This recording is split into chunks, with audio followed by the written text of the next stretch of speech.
好，咁今次李小姐帶大家嚟睇翻一個類似宏志苑、啟盈苑所有大概居屋398尺嘅居屋單位，兩房設計嘅。咁呢個設計，我哋大家可以入嚟睇下兩房設計利用嘅位置同空間喺邊度呢？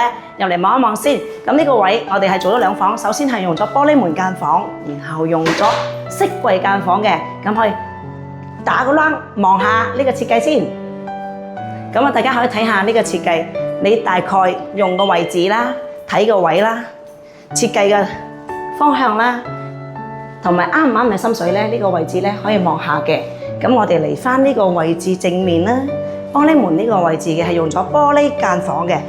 咁呢個玻璃我哋係採用咗磨砂雙層抽真空鋼化玻璃。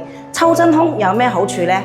係呢個玻璃起到嘅隔音作用係非常大嘅，唔係普通做法嘅玻璃。抽真空一個做法係比較高難度啲，同埋造價偏貴啲嘅玻璃都特別啲嘅。咁呢個房就冇講太多先，可以入嚟睇翻呢個房嘅位置啦。咁啊做翻呢個位置嘅床就做咗4尺嘅，係啦，可以睇翻床4尺，而呢個櫃就做咗衣櫃位置啦。所有嘅櫃桶全部做晒儲物櫃，所有都有晒個儲物空間嘅拉進嘅。咁你睇翻呢個櫃。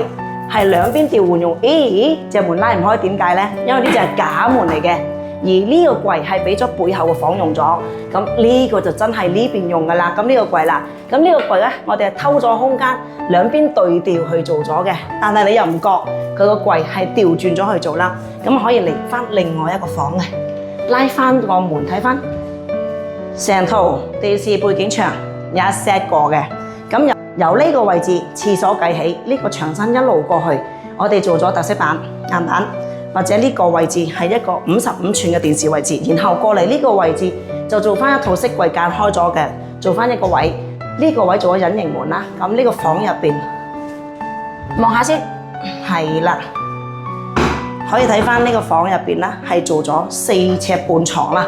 咁呢個位置4尺半床連埋衣櫃。咁啊，睇翻頭先我所講嘅櫃嗰度啦，嚟翻個大衣櫃位啦。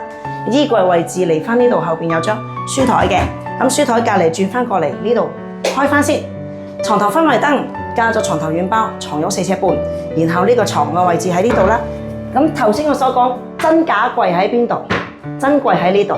頭先嗰邊嘅櫃係假門，所以點解會喺呢邊用咗個原因就係兩個櫃兩邊偷位用盡位置，大家都啱用嘅適當嘅儲物空間，大家分配得恰當。同埋呢個位置做咗細嘅格仔櫃，俾你放翻手袋等等貴重嘅，譬如手袋啦，你有時啲銀包或者啲靚嘢眼鏡可以放呢度啦。咁出翻嚟個廳呢個位啦，咁呢個位置係啦，個獅子櫃有少少唔同嘅做法。呢一組獅子櫃我哋係做咗神台組合。因應翻個顧客要求啦，咁係有拜開祖先嘅，咁啊一套上中下一套祖先、觀音、地主全部齊晒嘅。咁呢套獅子櫃就全部直過，上面儲物，下面鞋櫃，儲物量勁大啦，櫃桶做齊晒，儲物空間利用應有盡有嘅位置嘅。咁我哋可以轉翻過嚟睇翻簡單少少廚房。廚房呢個做法又有少少唔同嘅，爐頭位置呢次嘅單位係做咗喺呢個位置嘅，佢唔係靠窗。嗱，呢啲又有講風水學，每個客嘅要求唔一樣，咁我哋全部根據客嘅要求啦。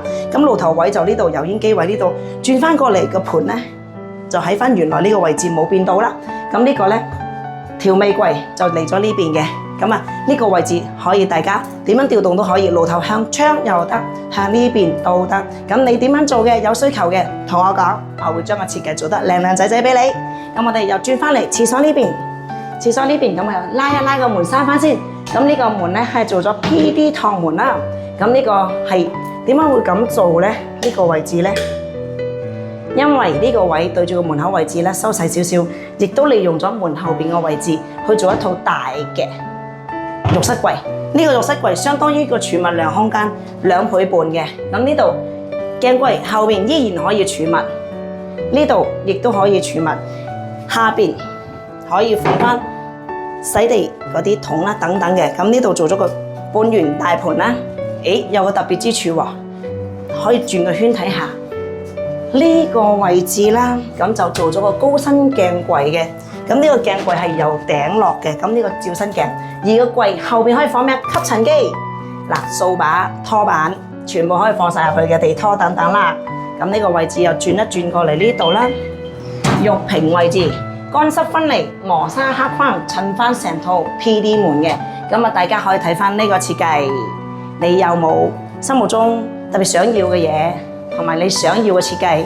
咁你可以打翻電話嚟俾我哋李小姐69987931一對一設計服務。